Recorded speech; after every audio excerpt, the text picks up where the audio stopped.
Buddy Hield. From here, there, and everywhere, and 103-89, the final, a game that was not that close. The Warriors say, turn out the lights, the party's over. See you later, Houston. Get out of here.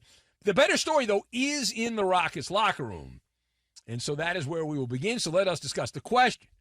Who gets to wear the scarlet letter for Ime Udoka's Rockets as they go down in a ball of fire in Game 7? So I've got Roto-Rooter, politician, and dress shirt. And we will combine all of these things together, and we are going to make a milk dud. Now, in the case of the Rockets, just a dud. That's it. And now, we do love this part. If you listen to the show, we know you know that we love naming and shaming. We do. The entire lineup for the Rockets was contaminated with stank in this game. Houston was suffering from an extreme case. This is my diagnosis here. An extreme case of tight sphincter syndrome here, which, man, home cooking. You play for that extra game. Well, it doesn't matter if you're at home or not. If you play like that, it's irrelevant. And Ime Udoka, what he should have done right around halftime is contact Roto-Rooter because the Rockets, what they had here was a plumbing issue. There was a plumbing issue for the Rockets in this game here. And I've been told that pipes will often burst from pressure. So will basketball players who just can't handle it. Several players sucked at a time you cannot suck in this game. The Rockets, horrific offense. They shot 40%, 40.5% from the floor, and it's not like Golden State's a great defensive team. They're not, and made only 6 3-point shots. How many wide-open 3-point shots did Houston miss in this game? They had 11 turnovers as well. Jalen Green, useless with a capital U. Useless with a capital U for Jalen Green.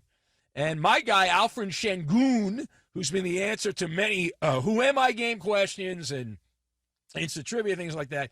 He did have 21 points. He took 23 shots. If you take more shots or as many shots as you have points, you have not had an efficient performance for your team. So scoring 21 points looks good for the uneducated fan, but if you take 23 shots, you're not doing very well. Dylan Brooks morphed back into Dylan Brooks. He had 9 shots to get 8 points. I can go on and on here, but we only have a 4-hour radio show. So all those guys can get fitted for a Letterman's jacket with the scarlet letter L for loser on them to lose this game, and they're not even really have a shot in the fourth quarter, and mostly the entire second. They didn't have a lead in the second half. Golden State led from wire to wire after halftime. They never trailed. Now, bigger picture here, do the Rockets have a Jalen Green problem going forward? And there's only one acceptable answer here, and that is YES. That yes. And if I'm the Rockets, I trade his ass first opportunity, get him out of Houston. The Rocket franchise, for years, had good teams, and they were dependent on who? James Harden. We'll get to him later. And James Harden, this guy coughs up fur balls in every big game. But Houston could have gotten out of that earlier. They could have gotten out of that earlier, but they'd say, oh, no, it's going to get better, it's going to get better, it's going to get better, it's going to get better. It never got better. Jalen Green, right now, get rid of him. The guy did not rise to the occasion at all. He's suffering from halitosis, Jalen Green. A force multiplier in the regular season. Guy averaged 21 points a game in the regular season, supposedly on the cusp of stardom and all this stuff. There is literally nothing redeeming to take out of what he did in the playoffs, and you cannot build on players that shrink in big games. You can't do it. Can't do it. And so you go from this supernova during the regular season and all that, and Green, you know, he's like a politician. And you look at Space City, and he actually is the mayor, though. He's not the mayor of Space City. He's the mayor of Barf City is what he is. My God. One clunker after another. And how bad was he? His scoring average from the regular season, Jalen Green, to the postseason went down almost 40%. He was 36% worse in the playoffs than the regular season, and passive. Not passing, passive. That is a dead giveaway. That is a dead you got to trade him. Scoring average went down 36%. He averaged 13.4 points per game, and he scored under 10 in several of these playoff games. And you cannot rely on him. And the Rockets, the way they're built right now, they're relying on him as a primary scorer. He doesn't have it. He does not have it. And he was inefficient across the board, as you might imagine. Field goal percentage, three-point percentage, all those things were worse, as you would suspect, from the regular season to the playoffs. And the decision-making under pressure, like, well, you're not scoring, but you're doing other things to help the team win, right? You're facilitating the offense. You're moving the ball around. You're a decoy. He was shaky in every area, right? And the biggest sin of them all, the biggest sin of them all is defensive liability. Now, we mentioned here that Buddy Ball. Right? Oh, man, Buddy Hield lit up the Rockets. Well, really, Buddy Ball lit up Jalen Green, okay? The perimeter defense, he was sulking. He's like, well, he's not scoring, and he's not playing defense at all. 9 3-pointers. Now, beyond scoring, he didn't do anything, right? And you look around, and there's several other Houston players that did not play well in Game 7. The fact that the Rockets got to a Game 7 and Jalen Green really only did well maybe one game. He had one big offensive game. But outside of that, that's it. Nothing in the other games. And defensive liability, and he is just lacking, excuse my French, that je ne sais quoi. He just doesn't have it, and you're not going to get it. How often do you get it if you don't have it? If you don't have it, you're not going to get it. He doesn't have it, he's not going to get it. And so just trade him right now. I'm telling you, I don't even care. I have no allegiance to the Rockets at all. I just know in my life, guys that don't have that, they don't all of a sudden get it. And he doesn't have it. He does not. You either rise to the occasion or you don't. And Jalen Green turtles up. Yeah, he turtles up, and it's a disaster. And so the Rockets are going to be total frauds if they continue with Jalen Green. Okay, now, last word here. So now we look ahead. We are into the second round of the playoffs. The Western Conference side of the bracket will kick off on Monday night. But the series is more, nobody cares about Denver and Oklahoma City. The series that is more interesting is Minnesota and Golden State. So, question for the esteemed panel.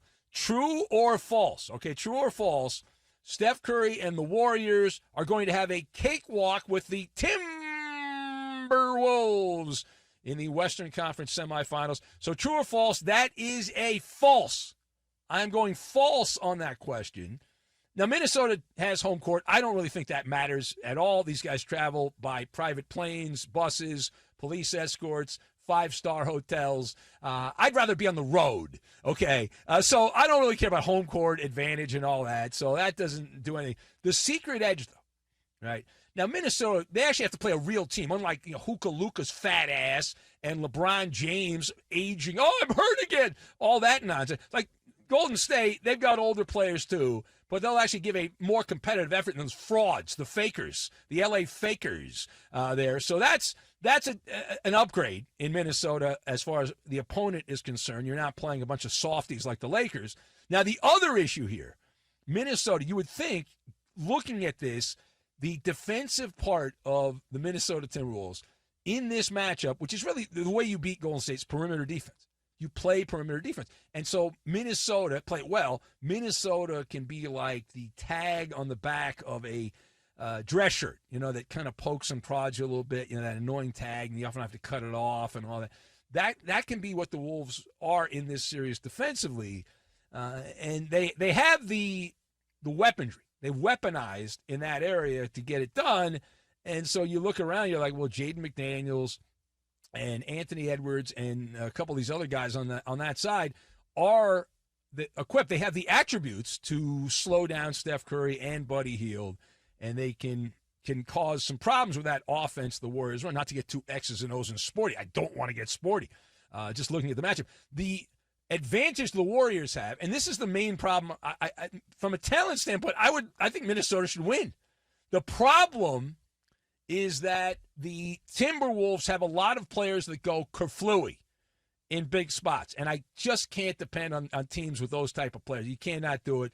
Something always goes haywire. Rudy Gobert, who looked like Shaquille O'Neal against those fatties from the Lakers, right? He just dominated those pathetic Lakers in that final game. It was embarrassing. But Rudy Gobert, there's a past with Draymond Green, who might just choke him, and he might choke him to death at midcourt. He's attempted to choke Rudy Gobert in the past, Draymond Green, so who knows? Get him in a chokehold and all that. And then you look at some of the guards for Minnesota that play a fair amount, and Mike Conley looks to be old. Dante DiVincenzo, the big ragu, has sporadic malfunction. So there's some issues there.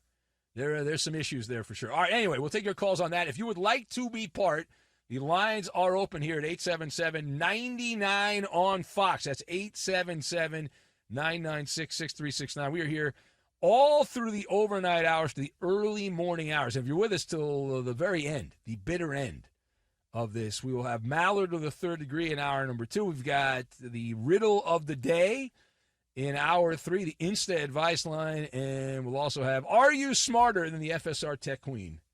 Which is, I don't know, that's a game. I'm so excited. That's a lie.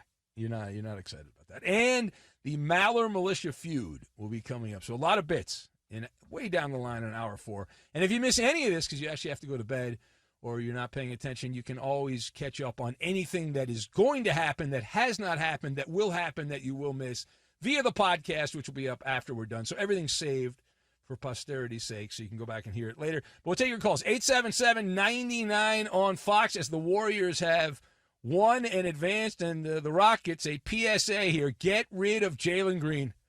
Get rid of Jalen Green. Trust me, you do not want to deal with Jalen Green. He just doesn't have it. I would trade him right now. And if he finds it somewhere else, that's fine. He finds it somewhere else. It doesn't matter. Doesn't matter. You just got to get rid of him. You got to get rid of him.